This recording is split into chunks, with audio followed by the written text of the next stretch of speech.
E. Les particularités psychologiques du rêve. Dans l'approche scientifique du rêve, nous partons de l'approche scientifique du rêve. Nous partons de l'hypothèse que le rêve est un résultat de notre propre activité d'âme. Le rêve achevé nous apparaît pourtant comme quelque chose d'étranger dont si peu de choses nous poussent à nous reconnaître les auteurs que nous disons tout aussi bien. Il m'est venu en rêve, il m'est venu en rêve que j'ai rêvé. D'où provient cette étrangèreté de l'âme qu'on rencontre dans le rêve? D'après nos considérations sur les sources du rêve, nous devrions estimer qu'elle n'est pas conditionnée par le matériel qui parvient dans les contenus du rêve. Celui-ci, en effet, est pour la plus grande part comme à la vie de rêve et à la vie de veille. On peut se demander si ce ne sont pas des modifications, des processus psychiques dans le rêve qui provoquent cette impression. Et on peut ainsi tenter de caractériser psychologiquement le rêve. Personne n'a plus fortement mis l'accent sur la distinction des sens entre la vie de rêve et la vie de veille. Il a utilisé cette distinction pour en tirer de plus vastes conclusions que G.T. Fechner, dans quelques remarques de ces éléments de psychophysique, page 520, deuxième partie.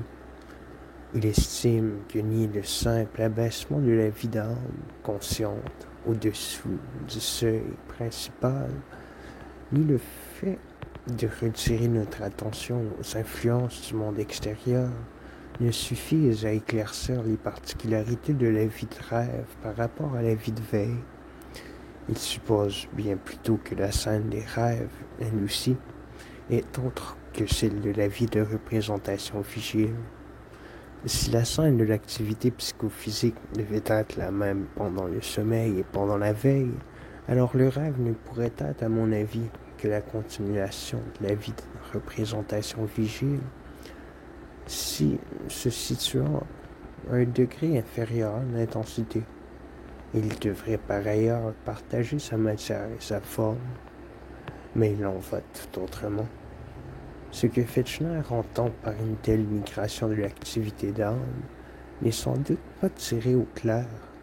Nul autre non plus, à ma connaissance, n'a continué de suivre la voie qu'il avait tracée et que cette marque signale une interprétation anatomique au sens d'une localisation anatomique, au sens d'une localisation cérébrale, physiologique, ou même en rapport avec la stratification histologique de l'écorce cérébrale, sera sans doute à exclure. Mais peut-être cette pensée se révélera-t-elle à un moment donné riche de sens et féconde si on la rapporte à un appareil animique qui est constitué de plusieurs instances en série les unes derrière les autres. Derrière d'autres auteurs se sont contentés de souligner l'une ou l'autre des particularités psychologiques tangibles de la vie de rêve et d'en faire éventuellement le point de départ d'une tentative d'explication plus poussée. On a noté à juste titre que l'une des principales particularités de la vie de rêve survient dès l'état d'endormissement et doit être tenue pour un phénomène qui introduit le sommeil, ce qui est caractéristique de l'état de veille selon Schleiermacher, page 351. C'est que l'activité de pensée s'accomplit en concept et non pas en image. Or, le rêve pense principalement en image, et l'on peut observer qu'avec l'approche du sommeil,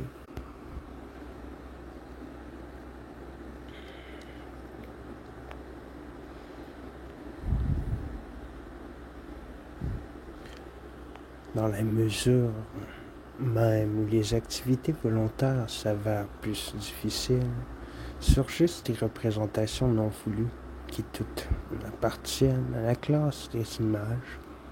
L'incapacité à effectuer ce travail de représentation que nous ressentons comme intentionnel et volontaire, et le surgissement d'images régulièrement rattachées à cette distraction, ce sont là deux caractères qui restent inhérents au rêve et qu'il nous faut reconnaître dans l'analyse psychologique de ce dernier comme des caractères essentiels de la vie de rêve.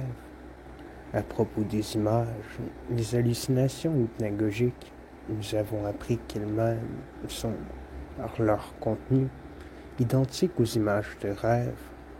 Le rêve pense, donc, avant tout, en images visuelles, mais pourtant sans exclusive. Il travaille aussi avec des images auditives et dans une moindre mesure avec les impressions des autres sens.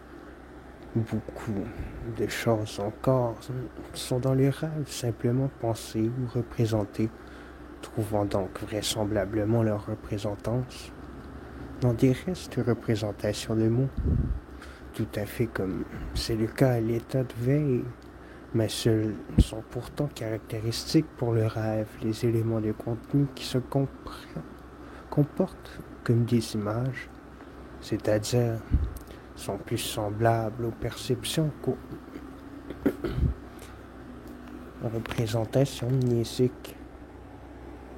Laissons de côté toutes les discussions bien connues du psychiatre, nous pouvons énoncer avec tous les experts en la matière que le rêve hallucine, qu'il remplace les pensées par des hallucinations.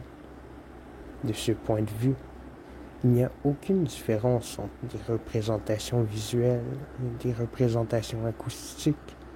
On a noté que le souvenir d'une suite de sons sur laquelle on s'endort se transforme lorsqu'on s'enfonce dans le sommeil en l'hallucination de la même mélodie pour faire place de nouveau lorsqu'on revient à soi, ce qui peut alterner plusieurs fois avec l'assoupissement et la représentation mnésique plus douce dans sa sonorité qualitativement d'une autre espèce.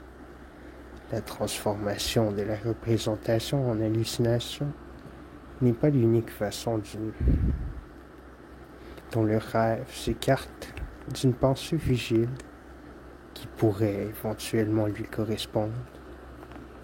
À partir de ces images, le rêve met en forme une situation. Il présente quelque chose comme étant au présent. Il dramatise une idée, selon l'expression de Spita, page 145. Mais la caractérisation de cet aspect de la vie de rêve ne sera complète que si l'on y ajoute ceci. Lorsqu'on rêve, en règle générale, les exceptions exigeant un éclaircissement particulier, on est persuadé non pas de penser, mais de vivre quelque chose, et on accueille donc les hallucinations avec une croyance entière. La critique selon laquelle on n'aurait rien vécu, mais seulement pensé, rêvé, quelque chose sous une forme particulière, cette critique n'intervient qu'au réveil. Ce caractère distingue le véritable rêve de sommeil, la rêverie diurne, qui n'est jamais confondue avec la réalité. Purdock a résumé les caractères de la vie de rêve considérés jusqu'ici dans les propositions suivantes, page 476, appartiennent au caractère essentiel du rêve. A. Le fait que l'activité subjective de notre âme apparaît comme objective, la faculté de perception concevant les produits de la fantaisie comme si c'était des apports sensibles. B. Le sommeil est une suppression du pouvoir sur soi. Dès lors, une certaine passivité fait partie intégrante de l'endormissement. Les images de l'assoupissement sont conditionnées par le relâchement du pouvoir sur soi. Il s'agit maintenant de tenter d'expliquer la crédulité de l'âme envers les hallucinations du rêve qui ne peuvent survenir qu'après la suspension d'une certaine activité relevant du pouvoir sur soi. Strumper explique que l'âme se comporte ici correctement et conformément à son mécanisme. Les éléments du rêve ne sont nullement de simples représentations, mais bien des expériences vécues de l'âme véritable et effective, comme celles qui surviennent à l'état de veille par la médiation des sens, page 34, alors que l'âme à l'état de veille représente et pense en images verbales, et dans la langue, elle représente et pense dans le rêve en images sensitives, effectives, page 35. Il vient en outre s'ajouter dans le rêve une conscience spatiale, images et sensations, étant comme à l'état de veille transporté dans un espace extérieur, page 36. On doit donc concéder que dans le rêve, l'âme se trouve face à ces images et perceptions dans la même situation qu'à l'état de veille, page 43. Si alors elle se fourvoie pourtant, cela vient du fait que dans l'état de sommeil,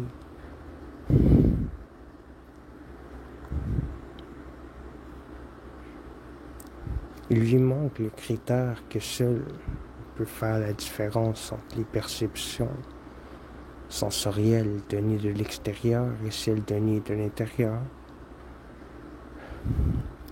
Elle ne peut soumettre ces images aux épreuves qui seules démontrent leur réalité objective. Elle en néglige par ailleurs la différence entre des images interchangeables à volonté et d'autres où cette volonté est absente.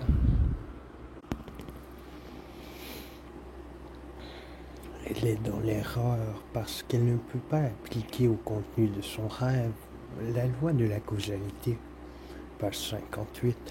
Bref, le fait qu'elle se détourne du monde extérieur contient aussi la raison de sa croyance en un monde du rêve subjectif.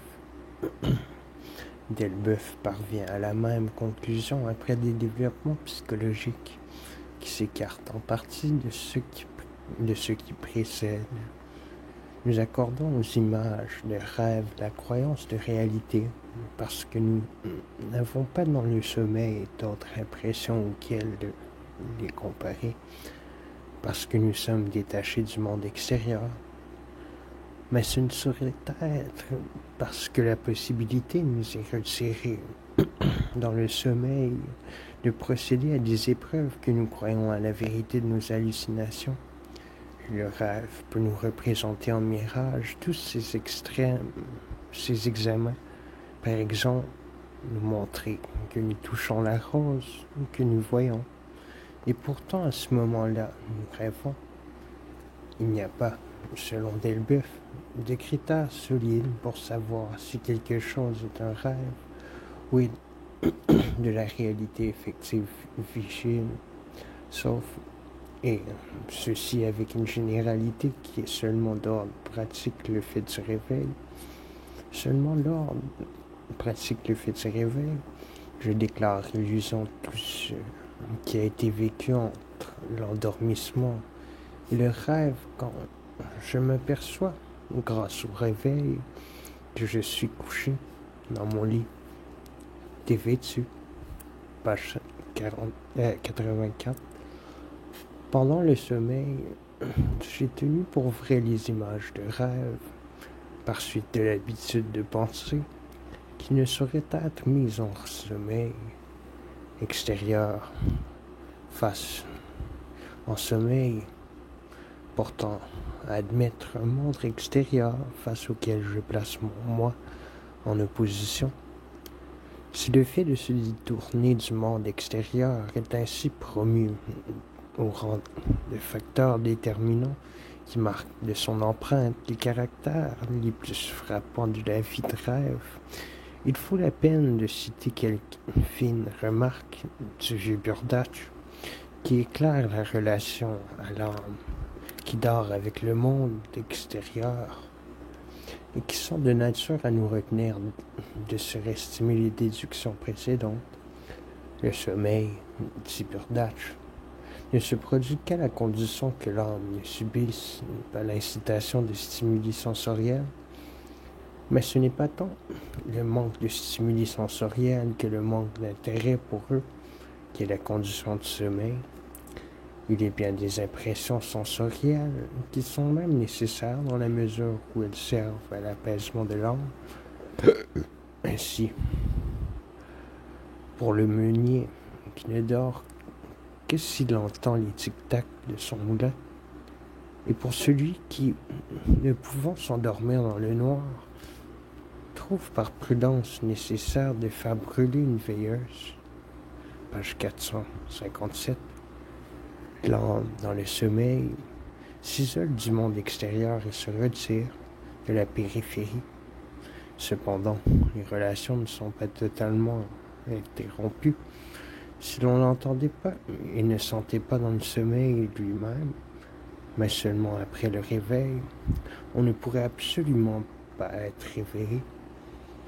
Qui plus est, la persistance de la sensation est démontrée par le fait que l'on n'est pas toujours réveillé par la force purement sensorielle d'une impression, mais qu'on l'est aussi par les corrélations psychiques de celle-ci. Un mot indifférent ne réveille pas celui qui dort, mais l'appelle-t-on par son nom qui se réveille. L'âme différencie donc dans le sommeil des sensations entre elles. Partant, on peut donc être réveillé aussi par le manque d'un stimulus sensoriel lorsque celui-ci est en corrélation avec une chose importante pour la représentation. On se réveille ainsi à cause de l'extinction d'une veilleuse et le meunier à cause de l'arrêt de son moulin, donc à cause de la cessation d'une activité sensorielle, et cela présuppose que celle-ci a été perçue. Mais qu'étant indifférente, ou plutôt satisfaisante, elle n'a pas dérangé l'âme. Page 460, SQ. Si même nous voulons faire abstraction de ces objections, qui ne doivent pas être sous-estimées, il nous faut toutefois concéder que les propriétés de la vie de rêve qu'on a jusqu'ici prises en compte est fait découler de l'acte de se détourner du monde extérieur ne sont pas en même mesure de couvrir complètement l'étrangeté de celle-ci, car dans l'autre cas, il devrait être possible de retransformer les hallucinations du rêve en représentation, les situations des rêves en pensée, et de s'acquitter ainsi de la tâche de l'interprétation du rêve. Or, nous ne procédons pas autrement lorsque, après le réveil, nous reproduisons le rêve à partir du souvenir que nous réussissons alors cette traduction à rebours, en totalité ou seulement en partie. Le rêve conserve sans diminution son caractère énigmatique. Tous les auteurs admettent aussi sans cécité que dans les rêves se sont encore produites d'autres modifications plus profondes, portant sur le matériel, la représentation de l'état de veille.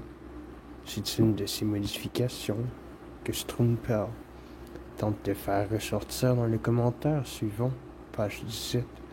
Avec la cessation de l'activité sensorielle et de la conscience de vie normale, l'âme perd aussi le sol où s'enracinent ses sentiments, désirs, intérêts et actions. Les états mentaux, sentiments, intérêts, évaluations qui, à l'état de veille, sont attachés aux images mnésiques, subissent eux aussi une pression obscurcissante à la suite de laquelle se dissout leur liaison avec les images perceptives de choses, personnes, lieux, événements et actions de la vie de veille sont toutes reproduites en très grand nombre. Aucune d'entre elles ne s'accompagne s'accompagnant pourtant de sa valeur psychique. Celle-ci est détachée d'eux, et c'est pourquoi elles vont chancelant de ci de là dans l'ombre, selon leurs ressources propres. Que les images soient ainsi dépouillées de leur valeur psychique, un fait qui lui-même se ramène à l'acte de se détourner du monde extérieur. Voilà qui, d'après Stromberg, doit prendre une part majeure dans cette impression d'étrangeté par laquelle, dans notre souvenir, le rêve contraste avec la vie. Nous avons vu que l'endormissement s'accompagne déjà du renoncement à l'une des activités animiques, celle qui consiste à diriger à volonté le cours de la représentation. Ainsi s'impose à nous la supposition, qui d'ailleurs va de soi, bien s'étendre aussi aux fonctions animiques. L'une ou l'autre de ces fonctions sera peut-être totalement supprimée. Celles qui restent peuvent-elles continuer à la travailler sans être perturbées? Peuvent-elles fournir dans ces conditions un travail normal?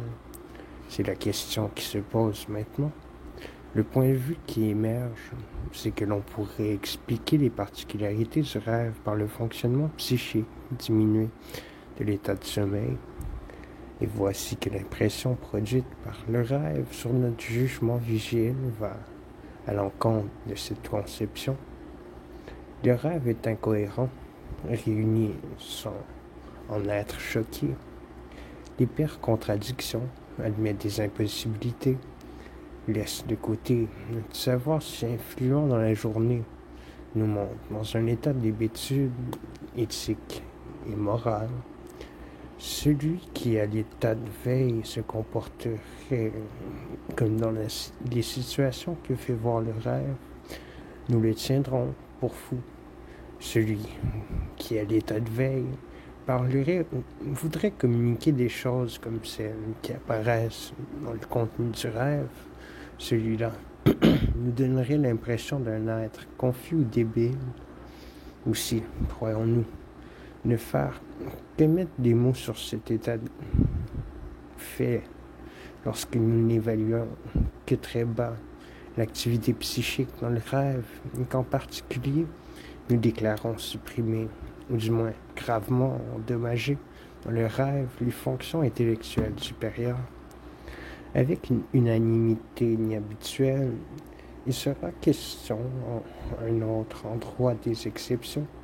Les auteurs ont porté sur le rêve des jugements qui conduisent d'ailleurs immédiatement à une théorie ou explication déterminée de la vie de veille, des rêves. Il est temps que je remplace le résumé que je viens de formuler par un groupement d'assertions de divers auteurs, philosophes et médecins, sur les caractères psychologiques du rêve. Selon le moine, l'incohérence des images de rêve est l'unique caractère essentiel du rêve. Maurice se range à cet avis. Il dit le sommeil, page 163, il n'y a pas de rêve absolument raisonnable et qui ne contienne quelque incohérence, quelque anachronisme, quelque absurdité. Selon Hegel, cité par Spita, il manque au rêve toute cohérence objective sensée. Ducasse dit le rêve, c'est l'anarchie psychique, affective et mentale. C'est le jeu des fonctions livrées à elles-mêmes et s'exerçant son contrôle et son but. Dans le rêve, l'esprit est un automate spirituel. Le relâchement, la dissolution et le mélange pêle-mêle de la vie de représentation dans la cohésion par la mainmise logique du moi central, c'est ce que concède la doctrine, c'est ce que concède même Volkel, page 14, puis dont la doctrine veut que l'activité psychique pendant le sommeil n'apparaisse nullement dépourvue de fin. L'absurdité des liaisons de représentation apparaissant dans le rêve ne peut guère être plus rigoureusement condamné qu'elle ne le fut déjà par Cicéron, de Divinatione 2, nihil tam prepostere, tam incondite, tam monstruose cogitari potest, quod non possimus somniere. Fechner dit, page 522, c'est comme si l'activité psychologique émigrait du cerveau d'un homme raisonnable dans celui d'un fou. Reichstock, page 145, de fait, il semble impossible, dans cette extravagante agitation, de reconnaître des lois fixes de la volonté raisonnable qui dirige le cours des représentations vigiles et à l'attention. Le rêve fait tourbillonner tout pêle-mêle dans un jeu extravagant, à la manière d'un kaléidoscope. Hildebrand, page 45. Quelle chose surprenante se permet celui qui rêve, par exemple, dans ses conclusions rationnelles? Avec quelle absence de prévention il voit les énoncés d'expérience les plus connus, mais sens dessous. Quelle contradiction ridicule il peut supporter dans l'ordonnancement de la nature de la société avant que, comme on dit, il en voit de toutes les couleurs et que la surtension de non-sens n'amène le réveil. Il nous arrive de faire en toute innocence cette multiplication, 3 fois 3 fois 20. Nous ne sommes nullement étonnés qu'un chien récite des vers, qu'un mort aille à sa tombe sur ses pieds, qu'un morceau de rocher flotte sur l'eau. Nous allons le plus sérieusement du monde, chargé d'une haute mission, aux principautés de Liechtenstein, pour observer la marine de guerre du pays, où nous nous faisons recruter comme volontaires par Charles XII, peu avant la bataille de Poltava. Binz, page 33, se référant à la théorie du rêve qui découle de ses impressions sur 10 rêves, 9 au moins ont un contenu absurde. En eux, nous accouplons des personnes et des choses qui n'ont pas les moindres relations entre elles. Dès le moment suivant, comme dans un kaléidoscope, le groupement est devenu autre, si possible encore, plus insensé et extravagant qu'il ne l'était déjà auparavant. Et ainsi se poursuit le jeu changeant un cerveau imparfaitement endormi jusqu'à ce que nous nous réveillons, portant la main au front et nous demandant si en fait nous sommes encore capables d'une activité de représentation et de pensée raisonnable. Maury, le sommeil, page 50. À propos du rapport entre les images de rêve et les pensées de l'état de veille, trouve une comparaison très parlante pour le médecin. La production de ces images, que chez l'homme éveillé fait le plus souvent naître la volonté, correspond pour l'intelligence à ce que sont pour la motilité certains mouvements qui nous offrent la corée et les affections paralytiques. Du reste, le rêve est pour lui toute une série de dégradations de la faculté pensante et raisonnante, page 27. Il n'est guère nécessaire de relever les déclarations des auteurs qui répètent la proposition de Maury pour chacune des fonctions animiques supérieures, selon Strumperl, l'ensemble des opérations logiques de l'âme, reposant sur des rapports et des relations, s'effacent dans le rêve. Bien entendu, même là où le non-sens ne saute pas aux yeux, page 26, selon Spita, page 48, Il semble que dans le rêve, les représentations soient totalement soustraites à la loi de causalité. Stock et d'autres soulignent la faiblesse du jugement et du raisonnement qui est propre au rêve. Selon Jodl, page 123, il n'y a dans le rêve aucune critique, aucune correction d'une série de perceptions par le contenu de la conscience dans son ensemble. Le même auteur déclare: tous les modes de l'activité de conscience apparaissent dans le rêve, mais incomplets, inhibés, isolés les uns des autres.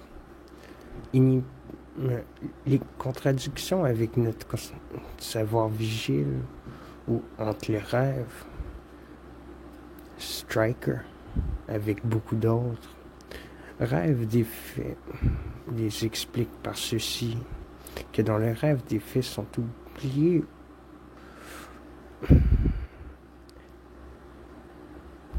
ou que relations logiques entre les représentations se sont perdues, page 98, etc., etc. Les auteurs qui en général jugent défavorables les fonctions psychiques dans le rêve accordent cependant que le rêve dispose encore d'un certain reste d'activité animique, dont les enseignements ont été déterminants pour beaucoup de ceux qui ont travaillé sur les problèmes du rêve. Convient expressément de cela. On pourrait demander de quelle espèce et de quelle nature est le reste d'activité normale qui se manifeste dans le rêve. Or, il est assez communément accordé que la capacité de reproduction, la mémoire, est ce qui semble avoir le moins souffert, qu'il peut avoir même révélé une certaine supériorité sur la même fonction à l'état de veille, CF supra P37 SQ. Bien qu'une partie des absurdités du rêve doivent s'expliquer par la propension à être oubliée, qui est justement celle de cette vie de rêve, selon Spita. C'est la vie affective, Gemütsleben de l'âme, qui n'est pas atteinte par le sommeil, et qui dirige alors le rêve par ce mot, Gemüt. Il désigne la conjonction constante des sentiments qui font l'essence subjective la plus intime de l'âme humain, page 84. Chose, page 35, voit dans la réinterprétation allégorisante à laquelle est soumis le matériel du rêve l'une des activités d'âme qui se manifeste dans le rêve. Seiberg constate aussi dans le rêve la présence de la capacité interprétative de complémentation que l'âme exerce à l'égard de toute perception et intuition. Il y a une difficulté particulière, s'agissant du rêve, à porter un jugement sur la fonction psychique prétendument la plus élevée, celle de la conscience.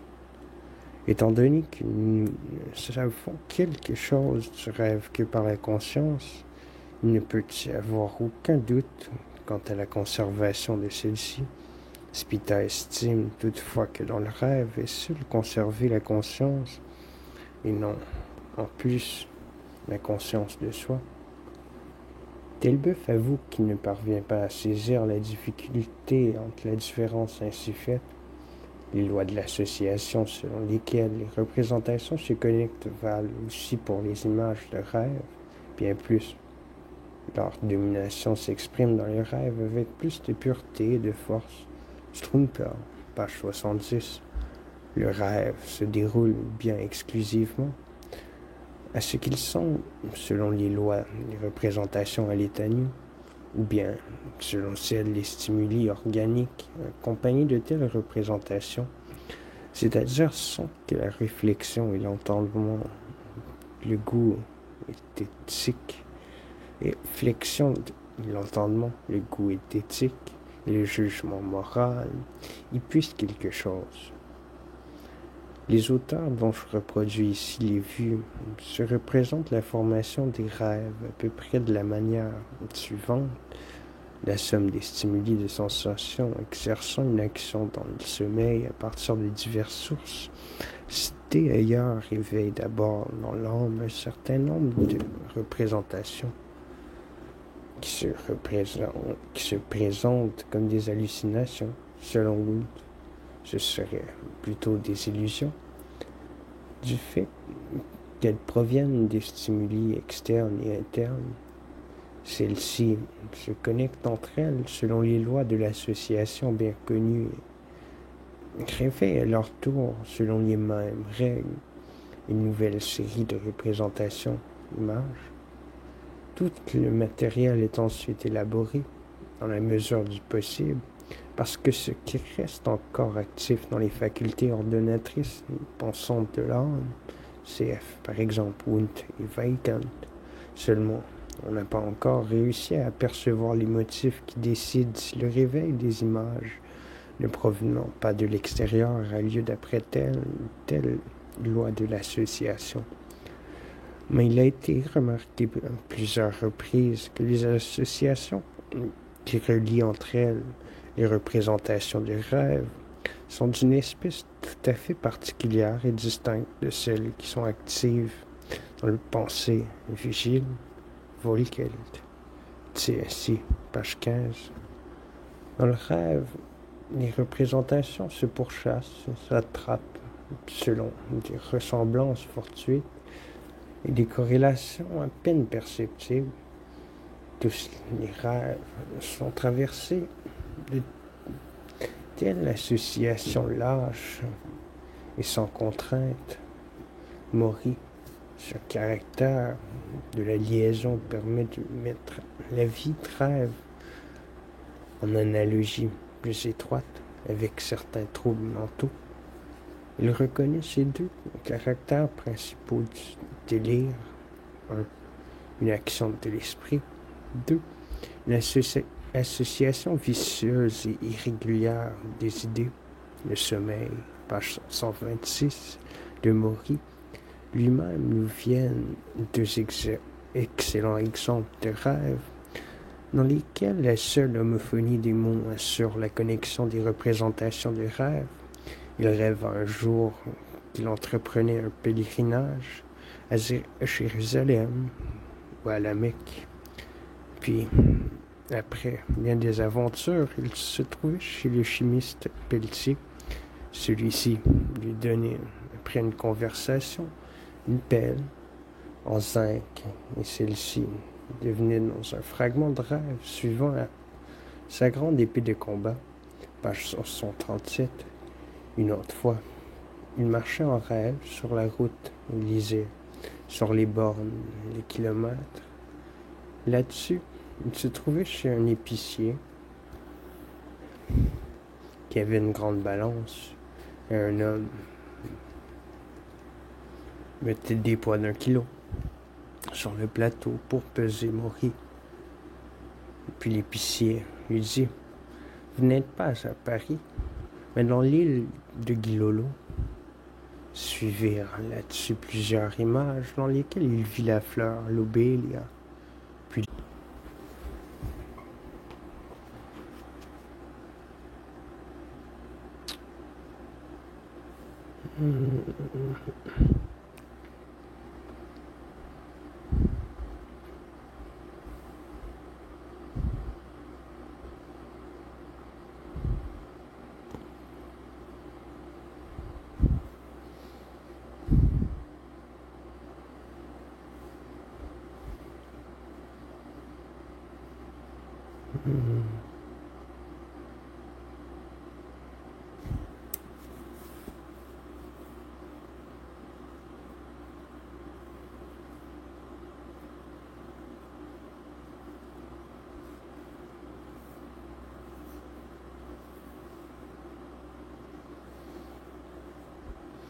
l'épicier lui dit: « Vous n'êtes pas à Paris, mais dans l'île de Guilolo. » Suivirent là-dessus plusieurs images dans lesquelles il vit la fleur Lobélia. puis le général Lopez, dont il avait lu peu auparavant l'annonce de la mort finalement, se réveilla en train de jouer une partie de loto.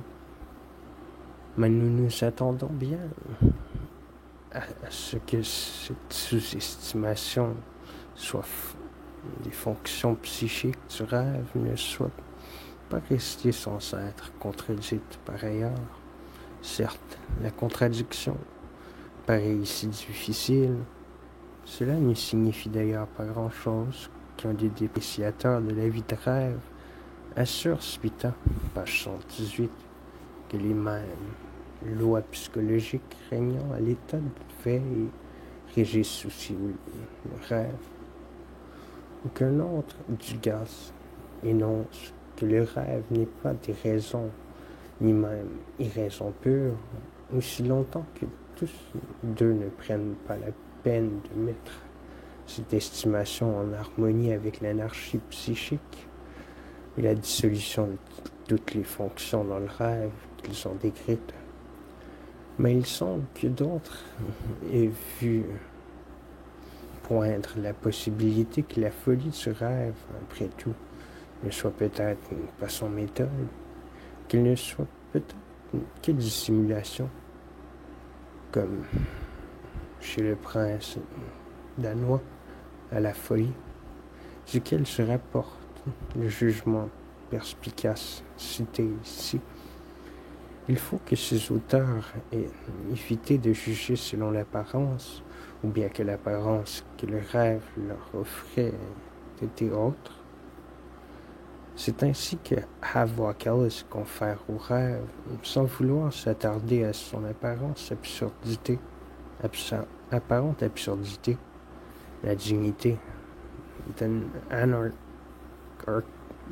anarchic world of vast emotions and imperfect thoughts, dont l'étude pourrait nous faire connaître des stades de développement primitifs de la vie psychique.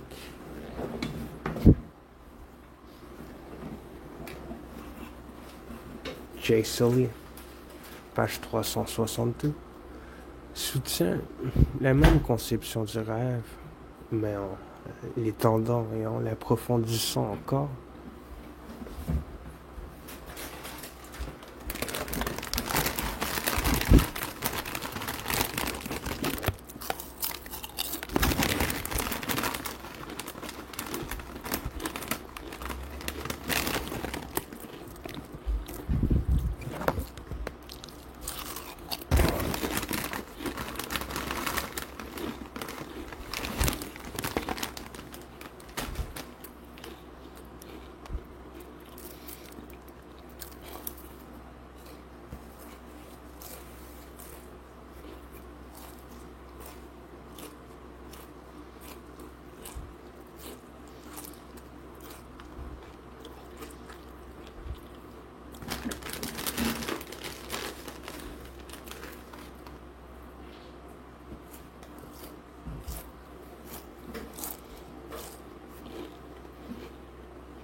Ces assertions méritent d'autant plus d'être prises en considération si nous ajoutons qu'il était convaincu, comme peut-être nul autre psychologue,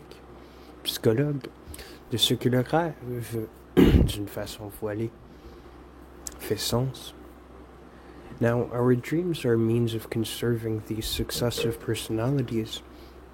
When asleep, we go back to the old ways of looking at things and of feeling about them, to impulses and activities which long ago dominated us. Un penseur comme Delboeuf affirme sans apporter, il est vrai, la moindre preuve à l'encontre du matériel, le contredisant, et donc, de ce fait, à tort, dans le sommeil hormis la perception, toutes les facultés de l'esprit, intelligence, imagination, mémoire, volonté, moralité, restent intactes dans leur essence seulement, Elle s'applique à des objets imaginaires et mobiles. Le songeur est un acteur qui joue à volonté les fous et les sages, les bourreaux, les victimes, les nains et les géants, les démons et les anges. Page 222.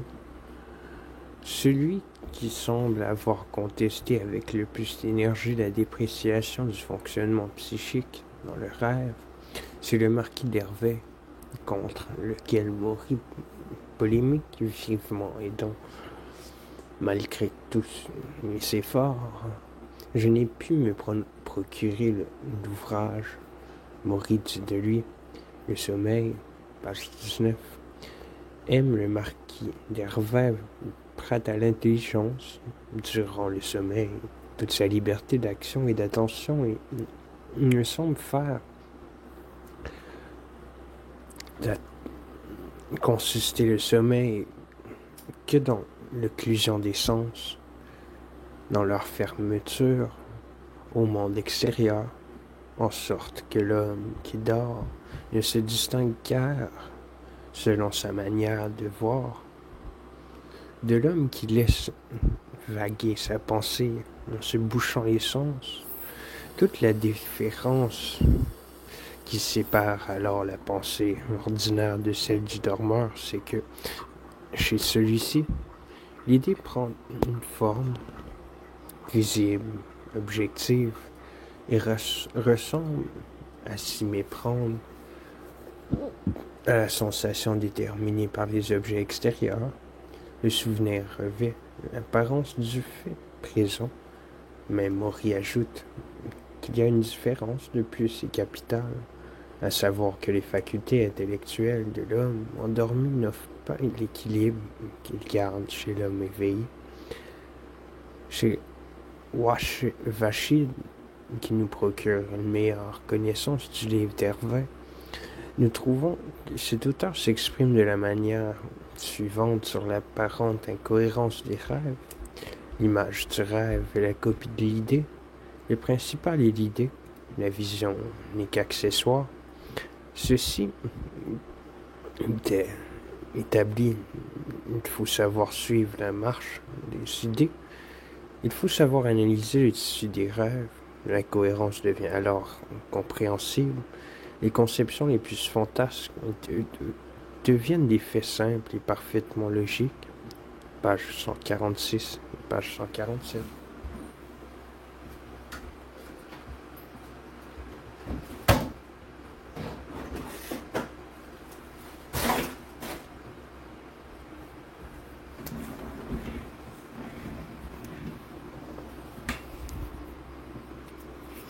Les rêves les plus bizarres trouvent même une explication des plus logiques quand on sait les analyser. 1914.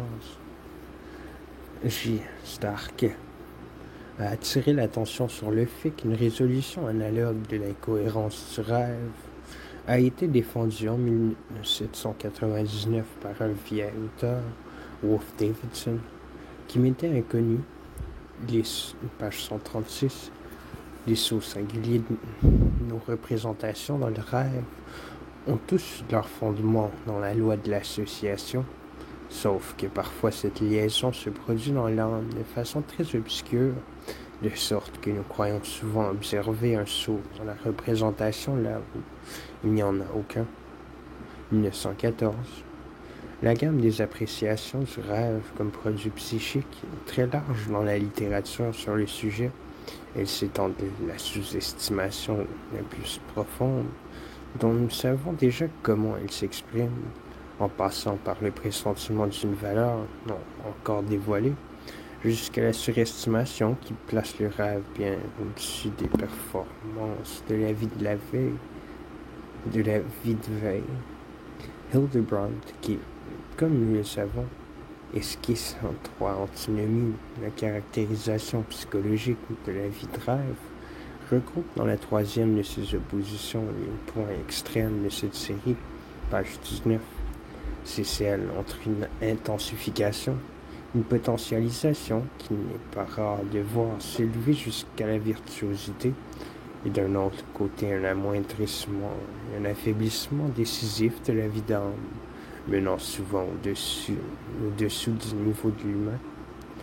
En ce qui concerne le premier point, qui d'entre nous ne pourrait confirmer en partant de sa propre expérience que dans ce que crée tisse le génie des rêves, se font jour parfois une profondeur et une ferveur de la vie affective, une délicatesse de la sensibilité, une clarté de la vision, une finesse de l'observation, une promptitude dans le trait d'esprit, toutes choses qu'avec modestie nous contesterions posséder en bien propre et constant pendant la vie de veille. Le rêve a une poésie merveilleuse, une allégorie excellente, un humour incomparable, une ironie délicieuse. Il regarde le monde sous une lumière idéalisante qui lui est propre et potentialise l'effet de ses manifestations, souvent avec la compréhension la plus sensée de l'essence qui est à leur fondement. Il nous fait voir le beau de cette terre dans un éclat véritable, le monde céleste, le sublime dans sa plus haute majesté, ce qui au niveau de l'expérience est affreux dans sa forme la plus horrible, le ridicule, avec un comique d'une puissance indescriptible, est après le réveil, nous sommes parfois si pénétrés de telle ou telle impression qu'il nous semble que le monde réel ne nous a encore au grand jamais rien offert de tel. On est en droit de se demander si c'est vraiment le même objet auquel s'adressent là ces remarques dédaigneuses ici de cette louange enthousiaste. Les uns ont-ils omis de voir les rêves stupides, les autres les rêves pleins de finesse et de profondeur? Et si les deux choses produisent des rêves méritant ce jugement-là, ne semble-t-il pas oiseux de rechercher une caractérisation psychologique du rêve? Ne suffit-il pas de dire que dans le rêve, tout est possible, depuis le plus profond rabaissement de la vie d'âme jusqu'à une intensification de celle-ci, inhabituelle à l'état de veille? Si commode qu'elle puisse être cette solution, elle a contre elle ceci qu'à la base des efforts de tous les chercheurs dans les domaines du rêve se trouve, semble-t-il, la présupposition qu'il existerait une telle caractérisation du rêve, d'une validité générale, non, c'est très essentiel, qui devrait aider à dépasser ces contradictions. Il est incontestable que les opérations psychiques du rêve se sont trouvées reconnues avec plus d'empressement et de chaleur dans cette période intellectuelle qui est maintenant derrière nous, où c'était la philosophie, et non les sciences exactes de la nature qui dominaient les esprits. Des assertions comme celle de Schubert, pour qui le rêve serait une libération de la nature externe, un détachement de la sensualité, ainsi que des jugements semblables du jeune Fichte et autres, qui dans leur ensemble pressentent le rêve comme un élan de la vie d'âme vers un stade supérieur, nous semblent aujourd'hui à peine concevables. Elles ne sont d'ailleurs répétées de nos jours que chez les mystiques et les dévots. Avec la percée du mode de pensée propre aux sciences de la nature est intervenue une réaction dans l'appréciation du rêve. Ce sont précisément les auteurs médecins qui sont les plus enclins à considérer l'activité psychique dans le rêve comme mineure et sans valeur, alors que les philosophes et des observateurs non professionnels, psychologues, amateurs, dont précisément dans ce domaine les contributions ne doivent pas être négligées, sont davantage en accord avec les pressentiments du peuple, restés la plupart du temps attachés à la valeur psychique du rêve. Celui qui est enclin à sous-estimer le fonctionnement psychique dans le rêve favorisera bien entendu les sources de stimulus somatiques dans l'étiologie du rêve. Pour celui qui laisse à l'âme, qui rêve la plus grande partie de ses capacités de l'état de veille, il n'a naturellement aucun motif pour ne pas lui concéder aussi des incitations à rêver autonome. Parmi les super performances que l'on peut être tenté, même dans une comparaison lucide, d'attribuer à la vie de rêve, celle de la mémoire est la plus frappante. Nous avons traité en détail les expériences, bien loin d'être rares, qui la prouvent. Un autre privilège de la vie de rêve, fréquemment vanté par les vieux auteurs, à savoir qu'elle est en mesure de passer souverainement outre aux distances dans le temps et l'espace, sera facilement reconnu comme une illusion. Ce privilège, comme le remarque Hildebrand, est justement un privilège illusoire. Le rêvé ne passe pas outre au temps et à l'espace, autrement que le penser vigile, et justement parce qu'il n'est qu'une forme de pensée par rapport à la temporalité, le rêve devrait jouir encore d'un autre privilège. Il devrait être encore, dans un autre sens, indépendant du cours du temps. Des rêves comme celui de Maury communiqué plus haut, celui de son exécution par la guillotine, semble prouver que le rêve est en mesure de comprimer, en un très court laps de temps, beaucoup plus de contenu de perception que notre activité psychique à l'état de veille ne peut maîtriser de contenu de pensée. Cette conclusion a cependant été contestée avec des arguments variés, depuis les articles de Le Lorrain et Guerre sur la durée apparente des rêves. Il s'est noué à ce propos une discussion intéressante qui, dans cette question délicate et de portée profonde, n'est vraisemblablement pas encore parvenue à l'élucidation finale. Que le rêve soit en mesure d'accueillir les travaux intellectuels du jour et de les mener à un achèvement qui n'est pas atteint pendant la journée, qu'il puisse résoudre des doutes et des problèmes, devenir chez les poètes et les compositeurs la source de nouvelles inspirations, c'est ce qui, d'après de multiples comptes rendus et d'après le recueil établi par Chabanix, me semble incontestable. Mais si ce n'est le fait lui-même, du moins la conception de celui qui est sujet à de nombreux doutes touchants au principe, finalement, l'affirmation d'une force divinatoire du rêve constitue un objet de contestation sur lequel se rejoignent les observations difficiles, surmontables, et des assurances obstinément répétées. De dénier à ce thème tout caractère factuel, parce que pour toute une série de cas, la possibilité d'une explication psychologique naturelle est peut-être proche.